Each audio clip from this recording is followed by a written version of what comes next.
Vous vous êtes immiscé dans les forces fondamentales de la nature, monsieur Bill. Et moi, je ne le tolère pas. Est-ce clair?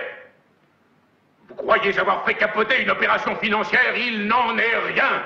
Les Arabes ont sorti des milliards de dollars de notre pays. Il faut maintenant qu'ils les rapatrient. C'est le flux et le reflux. L'énergie marémotrice, c'est l'écologie, la pyramide. Vous êtes un dinosaure qui pense en termes de nation et de peuple. Il n'y a pas de nation, il n'y a pas de peuple, il n'y a pas de Russes, il n'y a pas d'Arabes, il n'y a pas de tiers-monde, il n'y a pas d'Occident. Il n'y a qu'un seul, unique, sacro-saint système de systèmes, une vaste et immanente série d'interactions et d'entrelacs à multivariation multinationale, la domination par le dollar.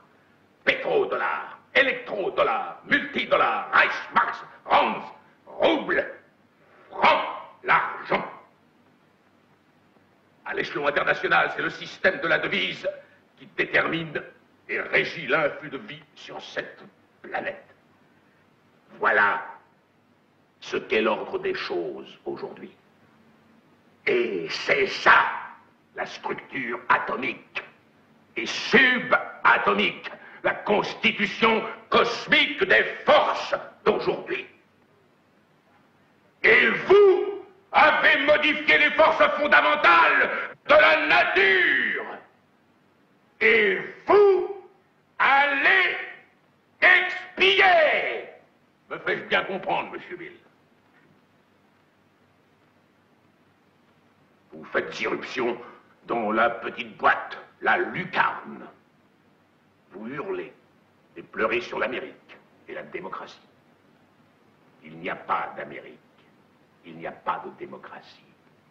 Il y a seulement IBM et ITT et AT&T et DuPont, Dow, Union Carbide et Exxon. Ce sont les nations du monde d'aujourd'hui. De quoi croyez-vous que parlent les Russes en Conseil d'État? De Karl Marx? Ils alignent leurs graphiques de programmation, leurs décisions statistiques, leurs mini-maxi-fourchettes, leur rentabilité par probabilité et leurs calculs de rapport d'investissement. Ils font comme nous. Nous ne vivons plus dans un monde de nations et d'idéologies, monsieur Bill. Le monde est un saint collège de corporations, inexorablement déterminé par les immuables ukases des affaires. Le monde est une affaire, monsieur Bill.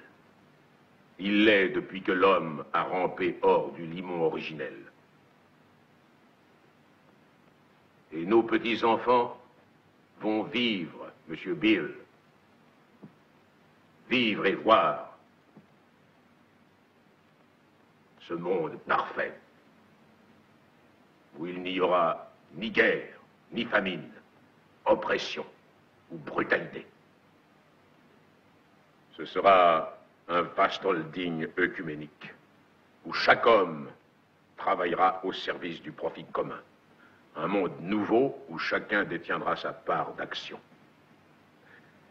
Tous les besoins seront pourvus, toutes les anxiétés tranquillisées et le mal de vivre effacé.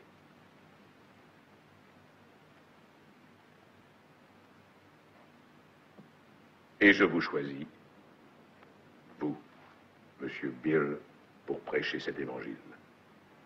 Pourquoi moi? Parce que tu passes à la télévision, du schmoll.